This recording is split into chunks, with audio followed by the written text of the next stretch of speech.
I got slapped twice by my mother just for using an extra sanitary pad. That was the day I swore to God I would never be poor again. So, when I managed to hook Carter Vance, my billionaire benefactor, I used every trick in the book to chase away every other pretty little thing around him. Everyone in our circle thought I was going to be the future Mrs. Vance. They even teased us at a private party last night. I heard Carter placed a blind max bid at a charity auction last night just to get a legendary diamond ring. The next second, Carter gently slipped that breathtaking, fiery diamond onto my finger. My heart hammered against my ribs. Just as I thought all my scheming had finally paid off, Carter's deep voice echoed in my ear. "Do you like your breakup gift?" I froze, looking up in daze. Right then, the door pushed open and a timid-looking girl walked in. Carter set down his Cuban cigar. "I'm getting married, Cassie. Tell me what else you want. Let's end this on a good note." I sized the girl up. A white dress, innocent eyes, looking like a helpless puppy. Yet the no-makeup eyeliner she wore was drawn more flawlessly than a professional's. So I swallowed the words villa, sports car, and millions in cash that were about to burst out of my mouth. Instead, I squeezed out a single, fragile tear, took off the sparkling ring, and placed it gently back on the table. Only a bride needs a wedding ring. Keep it for her. Seeing the hesitation that flashed through his eyes, I smiled softly. "Congratulations on your wedding, Mr. Vance. What's more lethal than a fake, innocent girl? A gold digger's seemingly genuine heart." My reaction caught everyone in the room off guard. Carter lit a cigarette, his tone suddenly feeling a bit distant. "Cassie, I thought you loved money more than anything." As the smoke swirled, my mind drifted back to the year I first met him. I had just escaped my toxic home. I couldn't even scrape together a few $1,000s for my college tuition, and I was sobbing, squatting by the university gates. He was there as a guest speaker. Walking past, his strong hand steadied me and pulled me up. When I looked up, I locked eyes with his amused, handsome face. I didn't tell him about my gambling addict of a father, my weak mother, or my greedy brother. That story was too cliché. I only said 5 words. "I just want some money." He laughed, just as he did now. "Money is the only thing I have plenty of." A blank check was stuffed into my bag back then. But now, Carter waved his hand to the girl at the door. "Chloe, come sit by me." I glanced at the numbers on the check in my hand, a mix of affection and bitter jealousy rising in my chest. He always called me by my full name, Cassie. But for Chloe, he used a sweet nickname. Seeing how cozy they were, the guys in the room immediately started cheering. "First time meeting her. Shouldn't we toast the future, Mrs. Vance?" Chloe's voice was barely a whisper. "Carter, I don't really drink. I heard Cassie has a high tolerance. Could she please drink this shot for me?" She held her glass with such clumsy innocence that for a second, I actually wondered if I had misjudged her. But the moment those words left her mouth, my doubts vanished. This petty little trick wouldn't even rank in the top 10 compared to the other women I had chased away from Carter over the years. Carter didn't say no. He just tilted his chin toward me. But he knew damn well I had just been discharged from the hospital last month for a severe stomach ulcer. Back in the hospital room, his tone had been impatient, but his eyes were unusually tender. "Do you think you're invincible? Stop drinking for me at business dinners." I actually thought that was his unspoken way of caring for me. Now, I looked at the glass of neat, burning whiskey in front of me. One shot wouldn't kill me. The silence stretched. Just when everyone thought I was going to embarrass Carter by refusing, I smiled. "I'll drink it for her. Consider it my way of thanking you, Carter, for taking care of me all these years." With that, I grabbed the entire decanter and chugged it right in front of Carter's shocked eyes. Before I could even process the burn, Carter frowned deeply and snatched the bottle away. There was a rare, frantic panic in his voice. "Are you insane? Go throw it up. Cassie, would you literally die for some cash?" I laughed and brushed his hand away. I pulled the check out of my purse. Asterisk rip. Rip. Asterisk. The multi-million-dollar check was torn into halves, then quarters, and casually tossed onto the floor. "Mr. Vance, after all these years with you, I've already made enough. The reason I stayed was never about the money. If it wasn't for the money, then what was it for?" The entire room went dead silent. No one dared to ask. Even Carter pressed his lips into a tight line. Having been with him for 5 years, everyone in the city's high society knew how much I loved money. Carter used to pinch my cheek and laugh. "Cassie, are you a black hole? You only take money in, never let it out." Yet, he was also the one who spoiled me the most, sending endless designer bags to my door. He had even transferred the luxury penthouse in the city center under my name. No one had ever treated me that well. I thought it was love. Looking back, those things were probably just breadcrumbs he threw to a pet bird, entirely insignificant to him. Just as Carter was about to speak, Chloe's eyes suddenly turned red next to him. Carter, it's so stuffy in here. Can you take me outside for some fresh air? The hesitation in Carter's eyes vanished. He picked Chloe up in his arms. I watched his retreating back, the bitterness boiling in my chest again. Under the cold night sky, I hailed a cab and sent my penthouse's details to a real estate agent. Hearing that I wanted a quick sale, the agent asked for the reason. Before I could reply, a notification popped up on my phone. It was a wire transfer from Carter. He said nothing, but he transferred double the amount of that torn check. I accepted it without a shred of guilt. Since the love was gone, I might as well keep the money. I pushed open the door to my penthouse quietly. The two people on the living room sofa clearly didn't hear me come in. Carter's face was filled with unmasked pleasure as he leaned down, whispering sweet nothings to the girl. Carter had been treated like a king since childhood. He was never one to care about others' feelings in bed. He took what he wanted, and I never had the right to say no. Yet, when Chloe tearfully pushed him away, he merely frowned with restraint. He was actually coaxing her gently. I let out a self-deprecating laugh and quietly stepped back out, closing the door. Leaning against the doorframe in the hallway, the faint sounds from inside pierced my heart, over and over. I closed my eyes and counted the seconds, calculating how many more zeros I should demand for this. Finally, the storm subsided. Carter opened the door, the fresh scratch marks on his abs painfully visible. Am I interrupting you too? Hearing my flat tone, Carter's brows furrowed. After all, I used to be the one who threw tantrums and acted clingy whenever other women tried to get close. Chloe isn't feeling well, and this place is close to the city hospital. You need to pack your things and move out so she can stay here. My hands clenched into tight fists. I had once half-jokingly told Carter about my terrible family. Back then, his tone was completely indifferent. Cassie, I don't like women who play the victim to get my sympathy. Yet, on my 23rd birthday, he was also the one who gifted me this very apartment. Just because you didn't have a home growing up doesn't mean you can't build one for yourself in the future, he had said. But now, he was giving this home to another woman. And I could only smile and say, okay. Chloe, draped in Carter's suit jacket, blushed. I'm so sorry, Cassie. I didn't know this was your place. I glanced at the countless high heels in the shoe rack, and then at the framed photo of Carter and me hanging in the hallway. Your eyesight must be pretty bad, Miss Chloe. Chloe's eyes welled up with tears instantly. The next second, Carter pulled her into his arms, his voice icy. She's just a young girl throwing a little tantrum and you have to make a scene? Cassie, know your place. Apologize to her. For years, I had used Carter's influence to play the queen bee in high society. This was the first time he had ever used this tone with me for another woman. I took a deep breath, forcing a bright smile. My apologies, Miss Chloe. I'll pack my things right now so I don't get in your way. Apparently not expecting me to back down so easily, a storm of complicated emotions flickered in Carter's eyes. Cassie, I didn't tell you to leave completely. My heart leaped for a fraction of a second. But the next moment he said, Chloe needs to recover here for a couple of days. You stay and take care of her. A smug gleam flashed in Chloe's eyes. Sorry to trouble you, Cassie. Without a word, I walked up to her and reached out my hand. Chloe froze. Even Carter thought I was going to slap her and instinctively stepped in to block me. But I merely gently touched the diamond studs on her earlobes. These diamonds cost about $15,000. They're the most expensive pair on my vanity table. You have good taste, Chloe. If you want to play the innocent virgin, at least hide your greedy claws. Chloe's smile froze, her face turning pale. Carter's brows knitted as he looked at Chloe, a hint of suspicion arising in his eyes for the first time. I'm sorry, Cassie. I just grabbed them randomly. I didn't give her a chance to explain. I swiftly packed my things and cleared out of the master bedroom. The master bedroom is yours now. The sheets are freshly changed. I glanced at her hands. Your hands are so clean and soft. I doubt you even know how to make a bed. Carter stayed silent, his fingers tapping on the table, a habit of his when he was thinking deeply. Except for me, he had never met a genuinely poor person in his life. Now, he was probably realizing that a truly broke, struggling girl next door couldn't possibly have hands without a single callus.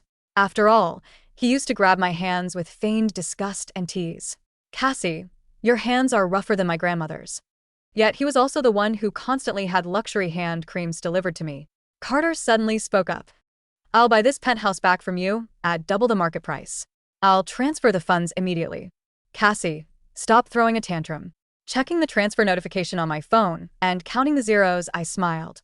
but the satisfaction in my heart was hollow.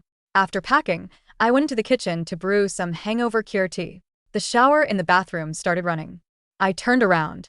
Chloe was standing right behind me, her sweet expression replaced by a dark scowl. "Cassie, do you think you're so smart?" I silently glanced at the hidden camera I had installed in the corner of the kitchen and said nothing. She was too young. She didn't understand that in my line of work, keeping receipts and evidence was everything. The very next day after this apartment was transferred to my name, I had installed 360-degree hidden cameras in every corner. Seeing my silence, Chloe's arrogance grew. "I know you chased away a lot of his exes, but so what? In the end, I'm the one who's going to marry him and become Mrs. Vance." "Cassie, do you hate me?" I calmly turned off the stove. "Yeah, I do." Startled by my blunt confession, Chloe blinked. I raised my voice slightly, making sure the camera captured every word clearly. "He hates anything sour. Put extra honey in his hangover tea. He prefers strawberry-scented, ultra-thin condoms. And his favorite position is..." Chloe's face grew uglier with every word. My tone, however, dropped into a perfectly tragic sadness. "Future Mrs. Vance, please take good care of him from now on." Hearing the shower stop, I poured the hot tea into a bowl and handed it to her. In that exact split second, Chloe's expression warped. She reached out and violently grabbed my wrist. In the scuffle, she threw herself heavily onto the floor, letting out a sharp, pathetic scream. Under her force, the boiling hot tea splashed entirely onto my arm. Heavy footsteps rushed in. Carter ran into the kitchen, his brow furrowed. My arm felt like it was on fire. The blistering pain set in instantly. At this very moment, I desperately wanted to know, between a 5-year relationship and a girl he had known for less than 2 months, who would he choose? The next second, Carter scooped Chloe up in his arms, his face written with pure worry. He looked at me with cold, unfamiliar eyes. "Cassie, have I spoiled you so much over these years that you've completely forgotten your place and started acting like a monster?" But Chloe hadn't even said a word yet. My fantasy of pulling out the camera footage and exposing her frame job suddenly felt incredibly pathetic. Because she didn't have to say anything. Carter just chose to believe her. I felt incredibly ridiculous, so I actually laughed out loud, even as tears silently spilled from the corners of my eyes. "Yeah, I forgot my place. It won't happen again." Because at this very moment, I decided I didn't want a next time anymore. A flicker of some unreadable emotion crossed Carter's eyes. He didn't reply. He carried Chloe out to tend to her leg, which was barely even bruised. It was as if he didn't even see the massive, horrific red burns spreading across my arm. I let out a soft sigh. Young girls really don't know how to control their strength. Thank God I turned off the heat early. Yet, I didn't know why this hot soup felt like it had been poured directly onto my heart. It burned, and it ached. After cleaning up the kitchen, there was a knock on the door. It was Carter's assistant, delivering medicine. The expensive burn ointments in his hand were hard to miss. I instinctively reached out, but the assistant pulled them back awkwardly. "I'm sorry, Miss Cassie. These are all for Miss Chloe." Mr. Vance said Miss Chloe was splashed by the soup and needs to prevent scarring. I pulled my hand back, embarrassed. Oh, my bad. "Go on in." Back in my temporary bedroom, I grabbed my phone and sent a confirmation message to the real estate agent. The apartment was gone.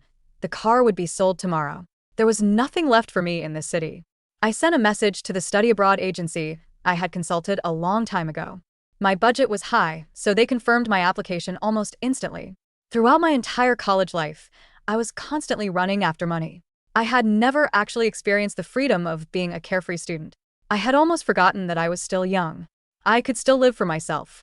The next morning, I was jolted awake by a sharp, agonizing pain in my scalp. I forced my eyes open. My biological father's nightmarish face was hovering right in front of me, more terrifying than any ghost. He was violently dragging me up by my hair. "You little bitch. I wondered where the hell you ran off to all these years. Turns out you've been whoring yourself out to some rich guy. Have you no shame?" I struggled in terror. The childhood trauma of almost being sold off to an old man rushed back instantly. "Let go of me." As my mind cleared, I caught sight of a familiar figure leaning against the doorway. Instinctively, I cried out, "Carter, help me." But the next second, the billionaire calmly lit a cigarette. "Cassie, you made Chloe cry so bitterly. You need to learn a lesson." My father's face twisted into an even uglier sneer. "You stupid brat. How do you think I found you? You're so dirty now. I'd be embarrassed to even use you to pay off my debts." Through the rising cigarette smoke, Carter's face became blurry. I couldn't tell if the brief flash of pity on his face was just my imagination. Chloe poked her head out from behind Carter. Cassie, no matter what, you can't just abandon your own father. I went to a lot of trouble to track your dad down for you, you know. With that, the door slammed shut. In that moment of absolute despair, I reached under my pillow and pulled out a long kitchen knife I had hidden there. Just like in the countless nightmares I had over the years, I pressed the sharp blade hard against my father's throat. The man's eyes widened in sheer terror. His body, withered from years of alcohol and smoking, was no match for my physically fit body, which I had trained for years just for this day. By the time the police dragged him away, a sudden realization hit me. The home I had searched for, the warmth I had clung to, the nightmare I had run from, they were all nothing but a joke. That very night, I boarded a one-way flight to New York. But I left Carter a parting gift.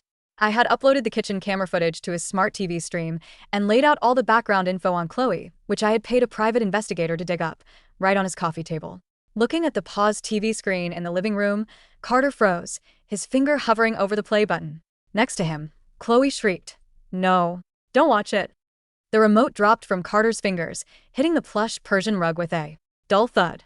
On the 85-inch smart display, the 4K kitchen footage played in high definition.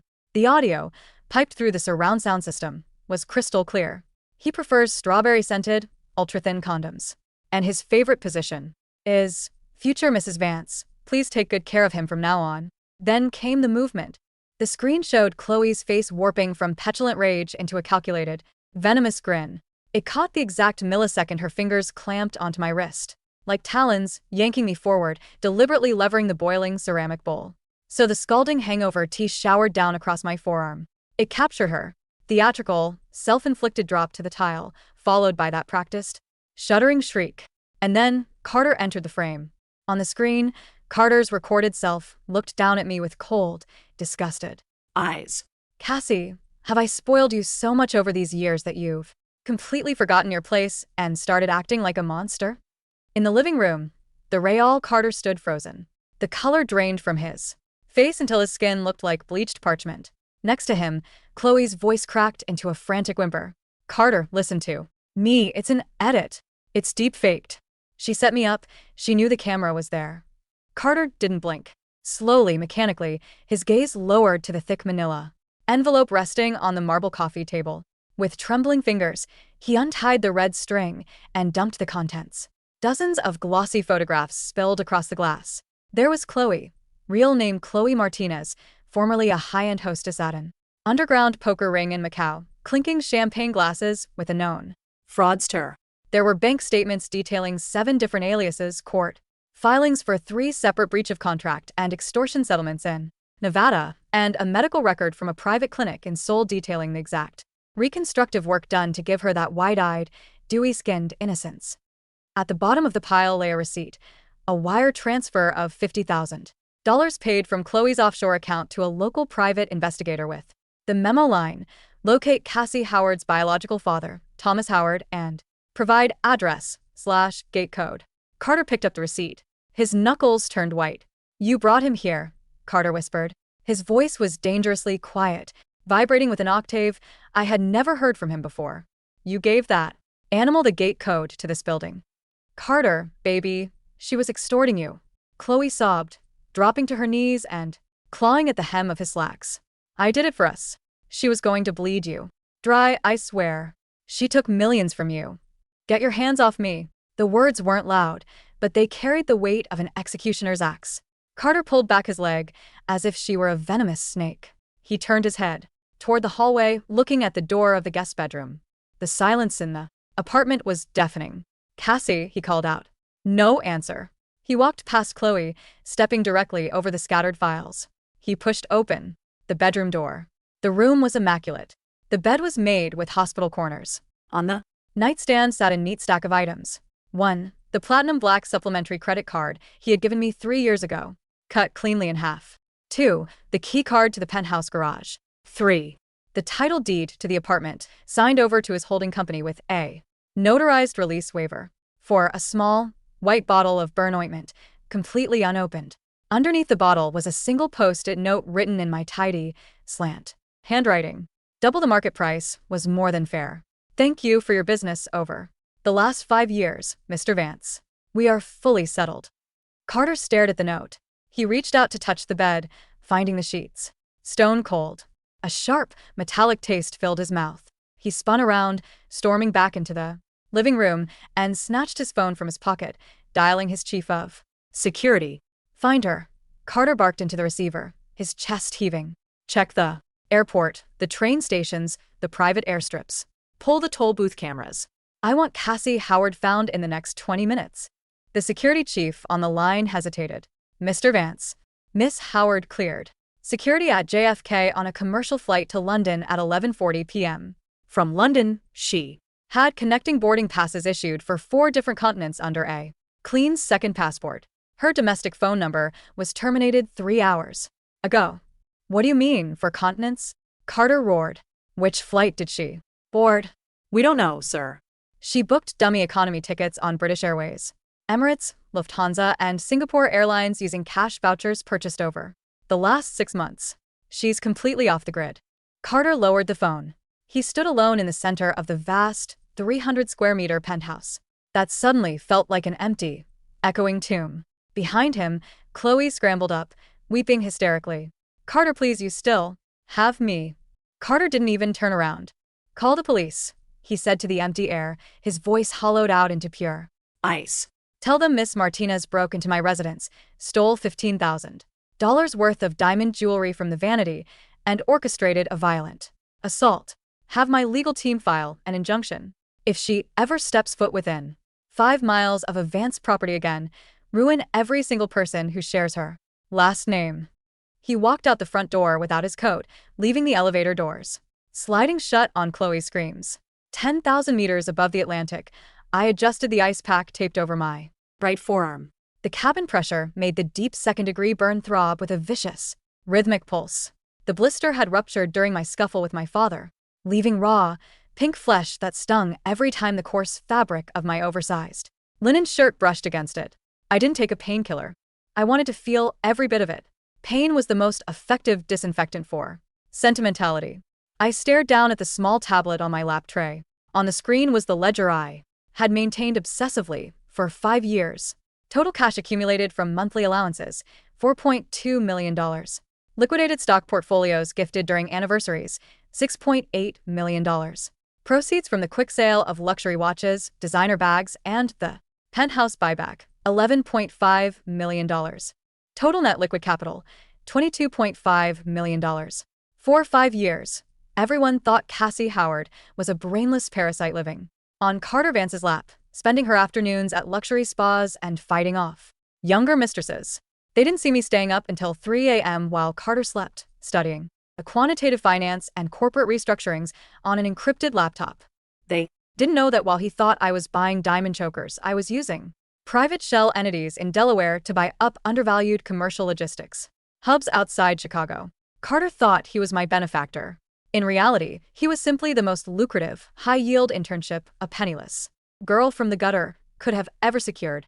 When the plane landed at Heathrow for my brief layover, I went into the executive lounge restroom, pulled out my old SIM card, snapped it in half, and dropped it into a cup of lukewarm espresso before tossing it into the trash.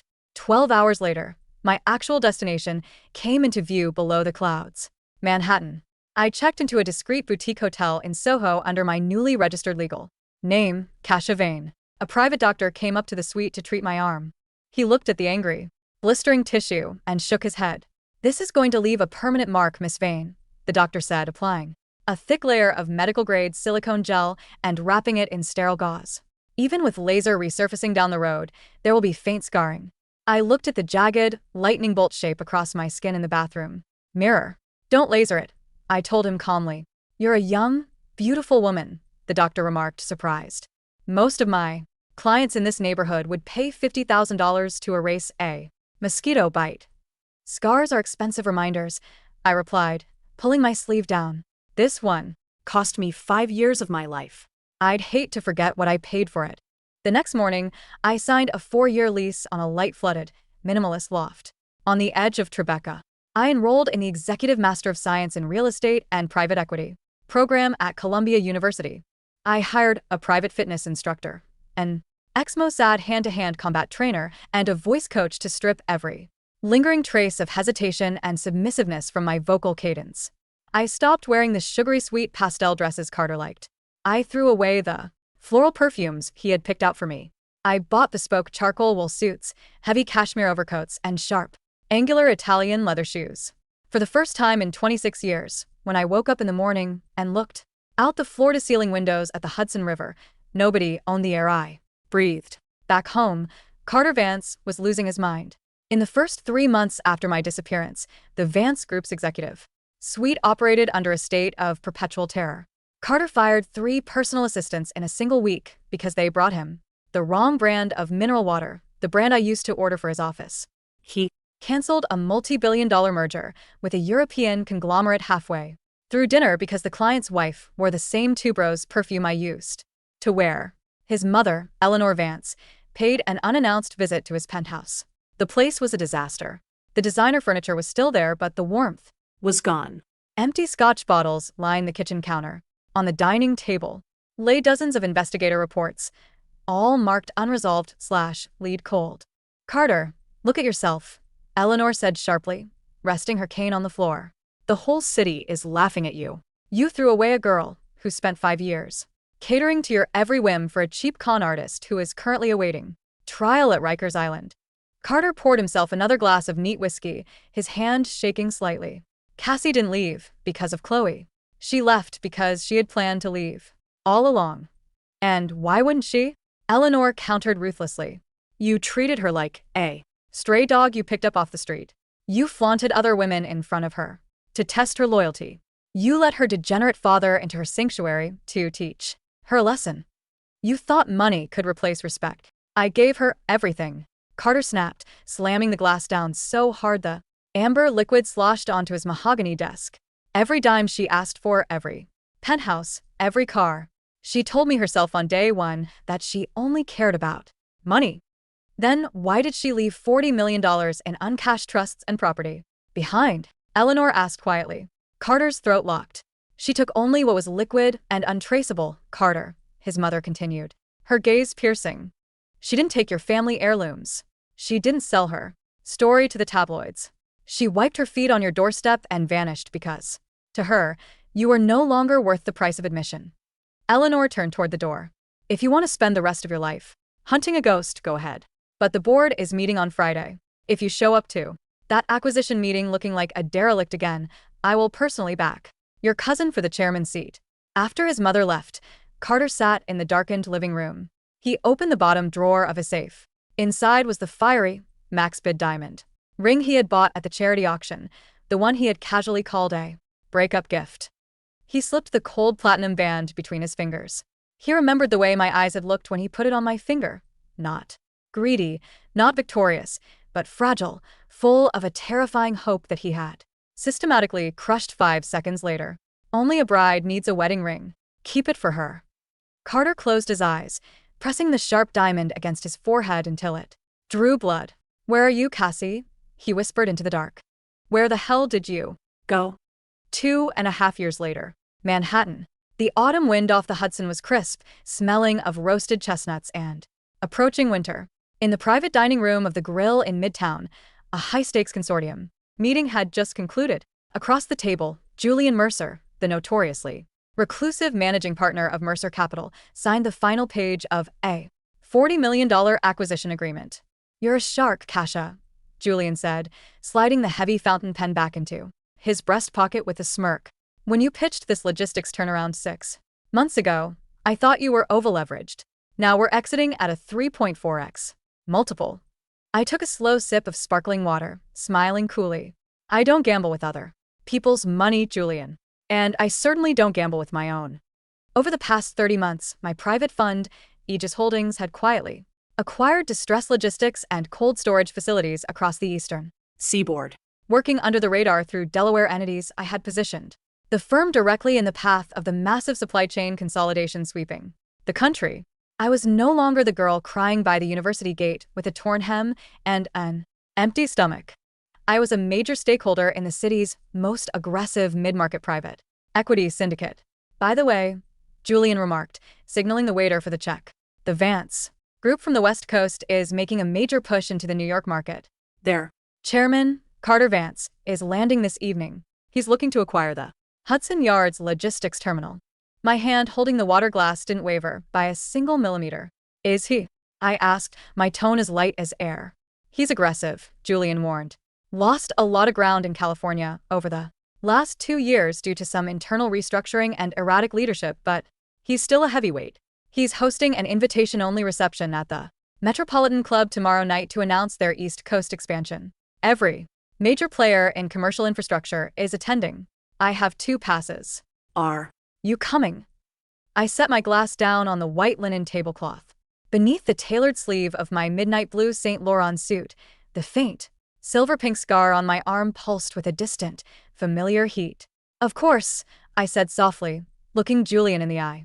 I wouldn't miss it for the world. The grand ballroom of the Metropolitan Club was a masterclass in old money. Opulence, vaulted ceilings gilded with 24-karat gold leaf, velvet draperies, and a sea of tuxedos and haute couture gowns. Carter Vance stood near the sanitary sculpture, holding a glass of club soda. He looked noticeably leaner, his jawline sharper, the youthful arrogance that once defined his features replaced by a grim, hard-bitten austerity. a Scattering of silver hair had appeared at his temples, though he was barely 32. Over the past 2 years, he had ruthlessly rebuilt his empire, tearing down anyone who crossed him. Yet, those closest to him knew the chairman was an empty shell.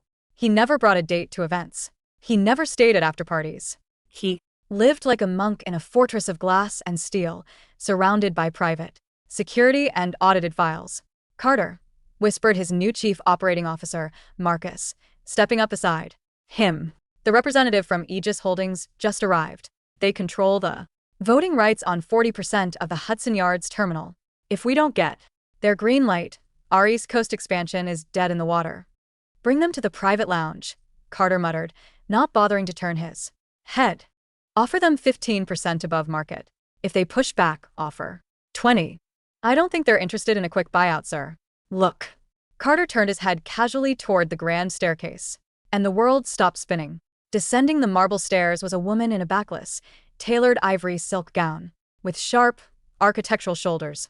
Her long, dark hair was swept up into an intricate, severe chignon, exposing the elegant line of her neck and throat.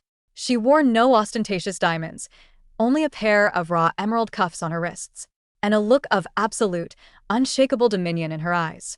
Her skin was luminous. Her posture was that of an empress inspecting her vanguard. On her right arm, intentionally framed by the asymmetrical cut of her gown, a faint, silver-pink burn scar caught the chandelier light like a medal of honor. Every conversation on the ballroom floor died down to a murmur as she reached the bottom step. Carter's glass slipped from his fingers, shattering across the polished parquet Floor. Ice and soda splashed over his handmade leather shoes, but he didn't look Down. His breath caught in his throat like a jagged shard of glass. Cassie. The name tore out of his chest, barely louder than a rasp. I heard the glass break. I saw him standing there, frozen, staring at me as if I were an apparition rising from the dead. I didn't flinch. I didn't look away. I turned toward him, offered a polite, professional nod that one might give to a distant acquaintance, and continued walking toward the venture capitalists gathered near the bar. Carter moved through the crowd like a battering ram, ignoring social decorum, pushing past bank presidents and society heiresses. Cassie. He caught up to me near the entrance of the library terrace. His hand reached out instinctively to grab my shoulder, just as he had done hundreds of times in the past, but before his fingers could touch the silk of my dress, my private security detail stepped forward, blocking his path with a wall of broad shoulders. Stand down, I said quietly to my guards. The guards parted. Carter stood 3 feet away from me, his chest heaving, his dark eyes wide and wild with a terrifying mixture of shock, grief, and desperate hunger. You're alive, he choked out, his voice cracking. I looked for you in 19 countries. I had people checking every university registry, every property. Date. Cassie, where have you been? I looked at him calmly, tilting my head with polite amusement. Mr. Vance, I said, my voice smooth, deep, and utterly devoid of the breathy warmth I used to reserve for him. My name is Kasha Vane, managing partner of Aegis Holdings. If you wish to discuss the Hudson Yards logistics contract, please schedule an appointment through my office. Carter flinched as if I had struck him across the face. Cassie, don't do this, he pleaded, stepping closer, completely oblivious to the dozen high society onlookers beginning to cluster around us. Stop calling me Mr. Vance. It's me. It's Carter. I know who you are, I replied, taking a glass of vintage champagne for May. Passing waiter's silver tray. You're the West Coast client attempting a hostile takeover of my supply lines. I don't give a damn about the supply lines. Carter burst out, his voice raw. Take the terminals. Take the whole Vance Group East Coast budget. Take whatever You want? I don't care about the business. Then you're a terrible businessman, I said softly, taking a sip of the champagne. And I don't do business with emotional men. Carter's eyes fell upon my right arm. His gaze locked onto the silver-pink scar running across my skin. The memory of that night, the boiling tea, Chloe's shriek, his own venomous words, the way he had ignored my blistering skin to comfort a liar, hit him with physical force. His knees visibly buckled. Your arm, Carter whispered, reaching out with a trembling hand, his eyes filling with sudden, heavy tears. God, what did I do to you? Watch the video. I saw what she did. I put Chloe in prison, Cassie. I ruined everyone involved. I turned your father over to the state penitentiary for attempted extortion and past warrants. He's doing 8 years. I made them pay for every second of it. I listened to his desperate litany of retribution. 2 years ago, hearing that might have brought a bittersweet tear to my eye. Now, standing in a $20,000 custom gown with tens of millions in the bank and total command over my own destiny, his revenge sounded pathetic.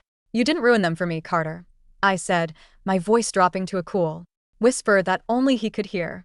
You ruined them for your own wounded ego, because you couldn't stand the fact that a 5-year pet bird managed to outsmart you and leave you holding an empty cage. No, Carter cried, reaching into his inner breast pocket with trembling haste. He pulled out a small, black velvet box, flipped it open, and revealed the fiery diamond ring from the charity auction, the one I had placed back on his table 2.5 years ago. Look, Carter begged, holding the ring toward me with shaking hands. I've Carried it every single day since you left. I had it resized for your left ring finger. Cassie, marry me. Come back to me. I will put half of Vance Group in your name tomorrow morning. You can have the empire, you can have the title, you can have everything you ever wanted. The surrounding ballroom fell into a stunned, suffocating silence.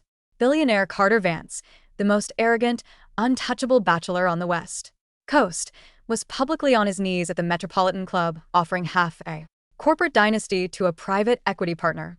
I looked down at the multi-million-dollar diamond blazing under the chandeliers. Then, I looked Carter dead in his tear-stained eyes. Carter, I said gently, with a pity so cold it felt like liquid nitrogen.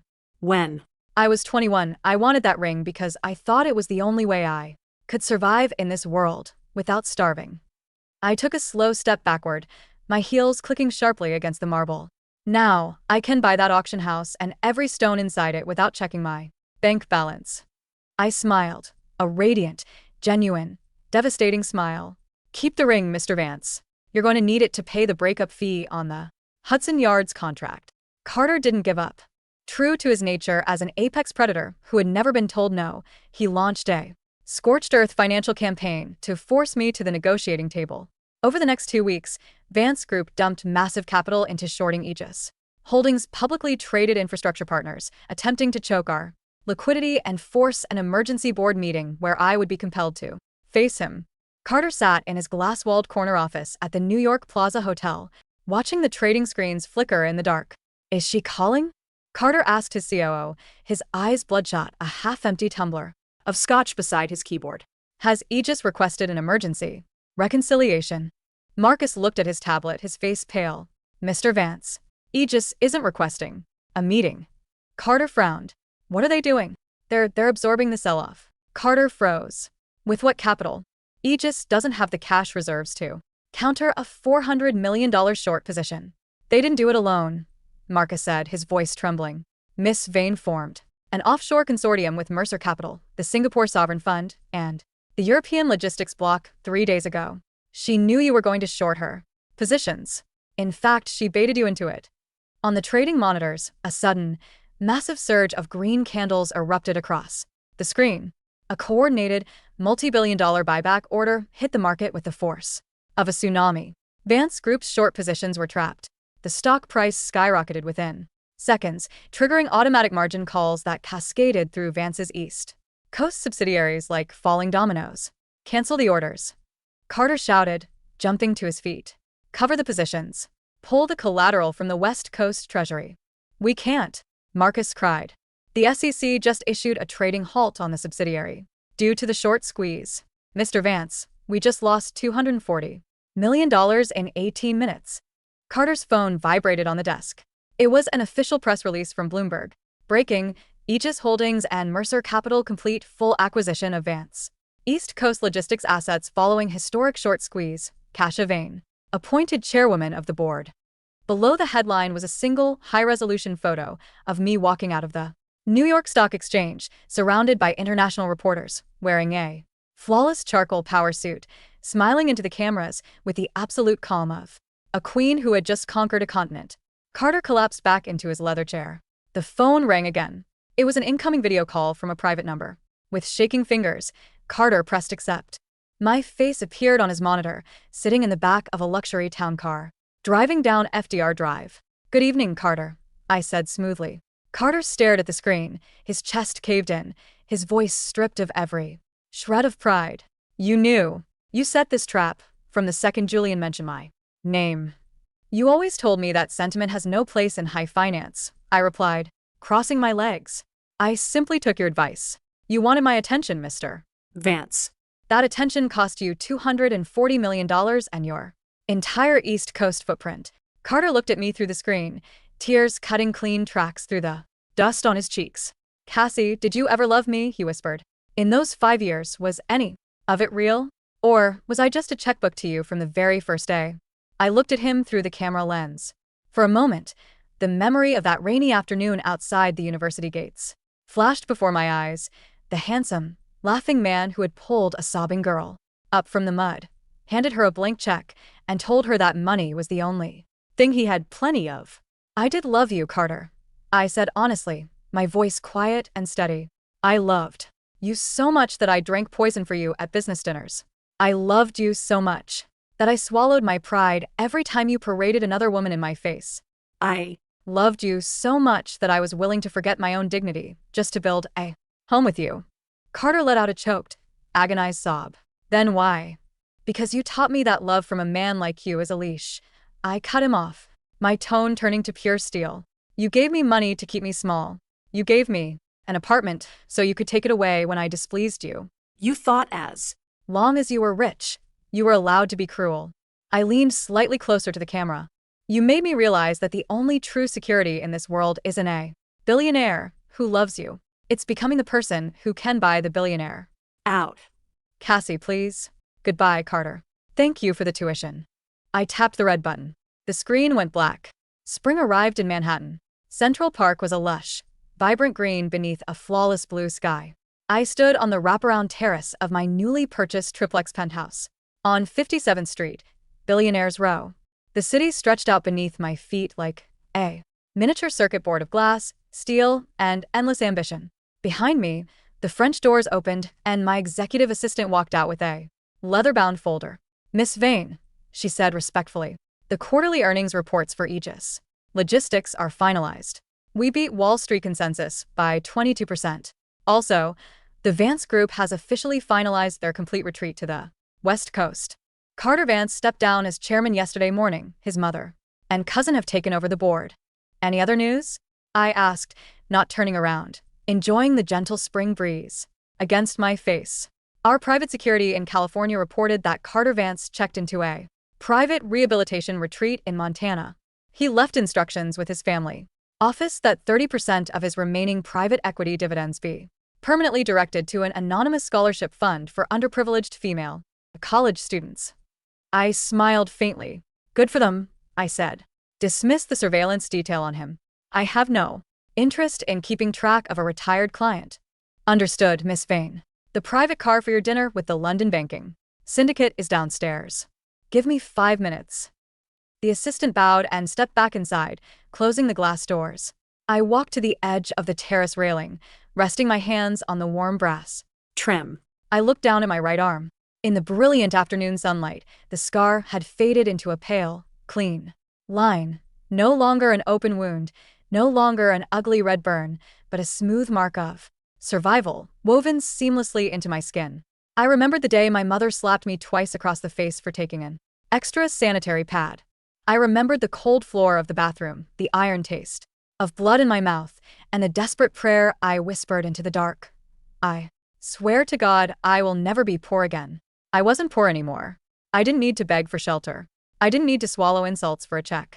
I didn't need to compete with other women for a tyrant's fleeting favor.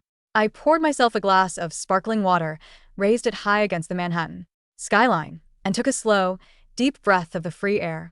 The gold digger had buried the benefactor. And from the ashes, an empress had built her kingdom.